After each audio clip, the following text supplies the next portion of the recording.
ഏകദേശം 2.5 hours flight ജേണിയാണ് Kuwait to ജോർജിയയിലെ തിബിലിസിയിലേക്കുള്ളത്. ഈ trip ഞങ്ങളെ സംബന്ധിച്ചിടത്തോളം ഭയങ്കര സ്പെഷ്യലാണ്. ബിക്കോസ് ഇത് ഞങ്ങളുടെ ഫസ്റ്റ് ഇൻ്റർനാഷണൽ ട്രിപ്പാണ്. മാത്രമല്ല നമ്മളീ പോകുന്നത് ഞങ്ങളുടെ വെഡിങ് ആനിവേഴ്സറി മന്ത് കൂടെ ആയതുകൊണ്ട് ഡബിൾ ഹാപ്പിയാണ്. നമ്മൾ കുറേ നാളായിട്ട് കൊണ്ടു നടക്കുന്ന ഒരാഗ്രഹം കൂടാണ് കേട്ടോ ഇത്. പക്ഷേ ഇത് യാഥാർത്ഥ്യത്തിൽ വരാൻ വേണ്ടിയിട്ട് 2026 എടുത്തു. ഞങ്ങളിവിടെ എത്തുന്നത് ഇവിടുത്തെ ലോക്കൽ ടൈം 8 മണിക്കാണ്, അതായത് രാത്രി 8 മണിക്ക്.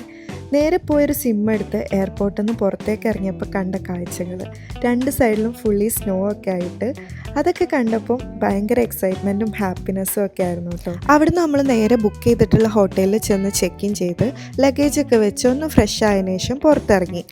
ഈ കാണുന്നതാണ് മെർജാൻ ഷിവ്ലി സ്ട്രീറ്റ്. യൂറോപ്യൻ കൺട്രീസൊക്കെ പോലെ തന്നെ അത്യാവശ്യം വൈബുള്ളൊരു ലൈവായിട്ട് ഫീൽ ചെയ്യുന്നൊരു സ്ട്രീറ്റ്. പിന്നെ നമ്മൾ കയ്യിലുള്ള ഡോളർ എക്സ്ചേഞ്ച് ചെയ്ത് ജോർജിയൻ ലാറിയാക്കി മാറ്റി. നേരെ കണ്ടൊരു റെസ്റ്റോറൻറ്റിൽ കയറി ഡിന്നർ കഴിച്ചുകൊണ്ടിരിക്കുമ്പോഴാണ് മുന്നിൽ ഈ ഷോപ്പ് ശ്രദ്ധയിൽപ്പെട്ടത്. എൻ്റെ കൂടെ വർക്ക് ചെയ്യുന്നൊരു കൊളീഗ് സജസ്റ്റ് ചെയ്തിട്ടുണ്ടായിരുന്നു ഇത്. തിബിലിസിയിൽ പോവുകയാണെന്നുണ്ടെങ്കിൽ മസ്റ്റായിട്ടും ട്രൈ ചെയ്യണം എന്ന് പറഞ്ഞിട്ടുള്ള ഒരു ഐറ്റം ആയിരുന്നു ചിമ്നി കേക്ക്. ഒരുപാട് ഫ്ലേവേഴ്സിൽ ഇത് അവൈലബിൾ ആണ് കേട്ടോ. ഞങ്ങൾ ട്രൈ ചെയ്തത് ഇവിടുത്തെ മോസ്റ്റ് പോപ്പുലർ ആയിട്ടുള്ള പിസ്താഷ്യോ വിത്ത് മിക്സഡ് ഫ്രൂട്ട് ആയിരുന്നു. നല്ല ടേസ്റ്റ് ഉണ്ടായിരുന്നു. അത്യാവശ്യം സ്വീറ്റ്നെസ്സും ഐസ്ക്രീമൊക്കെ ഇഷ്ടപ്പെടുന്നവർക്ക് മസ്റ്റ് ട്രൈ ആണ്. അവിടുന്ന് നേരെ ഇറങ്ങി സ്ട്രീറ്റിലൂടെ കുറച്ച് നേരം വോക്കൊക്കെ ചെയ്തപ്പോഴേക്കും അത്യാവശ്യം നന്നായിട്ട് തന്നെ തണുക്കുന്നുണ്ടായിരുന്നു. ഞങ്ങൾ ജാക്കറ്റൊന്നും എടുത്തിട്ടുണ്ടായിരുന്നില്ല. അപ്പോൾ നമ്മൾ റൂമിൽ കയറാണ്. ഇനി അങ്ങോട്ട് ജോർജിയയിലെ വിശേഷങ്ങളും മാജിക്കലായിട്ടുള്ള ഒരുപാട് സീനറീസും കാഴ്ചകളൊക്കെ വരുന്നുണ്ട്.